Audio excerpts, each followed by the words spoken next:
Today I want to share with you some poems by Langston Hughes. He was an American poet closely associated with the Harlem Renaissance.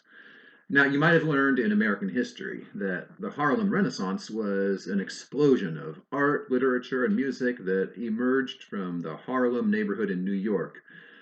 This was a result of the Great Migration of the 20th century. African Americans fleeing the oppression and racial violence of the South ended up in northern cities and clustered in neighborhoods like Harlem. From the South, they brought with them their own culture, particularly blues music, which was also instrumental in the creation of jazz. All of these cultural elements resulted in an outpouring of new styles of music, art, and literature from black artists. And one poet named Langston Hughes became closely associated with this movement. I previously shared with you one of his poems, and a line from which served as the inspiration for the title of the play, Raised in the Sun. Here's that poem again. What happens to a dream deferred? Does it dry up like a raisin in the sun? Or fester like a sore and then run? Does it stink like rotten meat, or crust and sugar over like a syrupy sweet? Maybe it just sags like a heavy load, or does it explode? The style of Langston Hughes's poetry takes its inspiration from a number of sources. Here, primarily the African American vernacular dialect, as well as the feel and the rhythm of jazz and blues. Now, here's another poem, also confusingly titled Harlem. Here on the edge of hell stands Harlem, remembering the old lies, the old kicks in the back, the old be patient they told us before. Sure, we remember. Now when the man at the corner store says sugar's gone up another 2 cents and bread one and there's a new tax on cigarettes, we remember the job we never had, never could get, and can't have now because we're colored. So we stand here on the edge of hell in Harlem and look out on the world and wonder what we're going to do in the face of what we remember.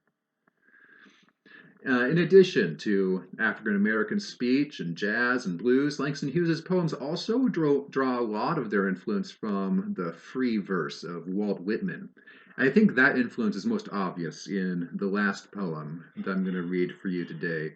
I want to share this particular poem with you because it relates back to something we've been talking about a lot this year, the idea of the American dream, the American dream. Remember, that's where we started with the essay, What is an American? That created a picture of America as a land of opportunity for everyone. Remember, that's the most enduring myth of this nation.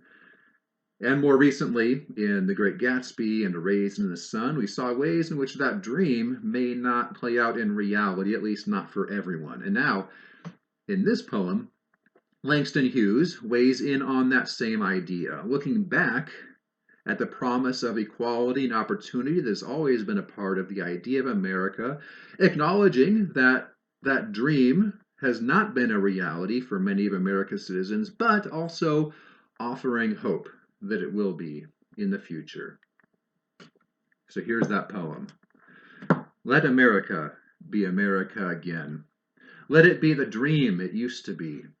Let it be the pioneer on the plain, seeking a home where he himself is free. America never was America to me. Let America be the dream the dreamers dreamed. Let it be that great strong land of love, where never kings connive nor tyrants scheme that any man be crushed by one above. It never was America to me. Oh, let my land be a land where liberty is crowned with no false patriotic wreath, but opportunity is real, and life is free, equality is in the air we breathe. There's never been equality for me, nor freedom in this homeland of the free. Say, who are you that mumbles in the dark? And who are you that draws your veil across the stars?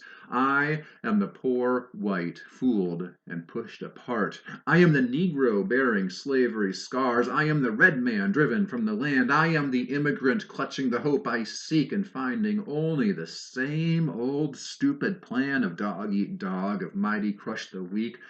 I am the young man, full of strength and hope, tangled in that ancient endless chain of profit, power, gain, of grab the land, of grab the gold, of grab the ways, of satisfying need, of work the men, of take the pay, of owning everything for one's own greed.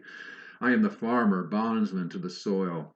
I am the worker sold to the machine. I am the Negro, servant to you all. I am the people, humble, hungry, mean, hungry yet today, despite the dream, beaten yet today. Oh, pioneers! I am the man who never got ahead, the poorest worker bartered through the years.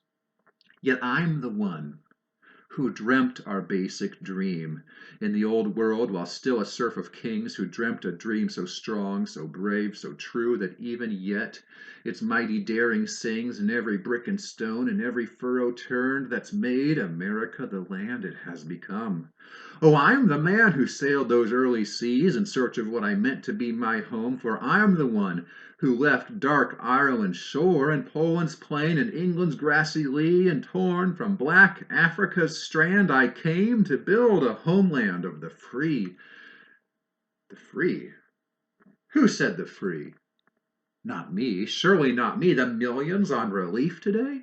The millions shot down when we strike? The millions who have nothing for our pay, for all the dreams we've dreamed, and all the songs we've sung, and all the hopes we've held, and all the flags we've hung? The millions who have nothing for our pay except the dream that's almost dead today. Oh, let America be America again, the land that never has been yet, and yet must be. The land where every man is free, the land that's mine, the poor man's, Indians, Negroes, me, who made America, whose sweat and blood, whose faith and pain, whose hand at the foundry, whose plow in the rain must bring back our mighty dream again. Sure, call me any ugly name you choose, the steel of freedom does not stain. From those who live like leeches on the people's lives, we must take back our land again, America. Oh, yes, I say it plain, America never was America to me, and yet I swear this oath, America will be. Out of the rack and ruin of our gangster death, the rape and rot of graft and stealth and lies, we, the people, must redeem the land, the mines, the plants, the rivers, the mountains, and the endless plain, all the stretch of these great green states, and make America again.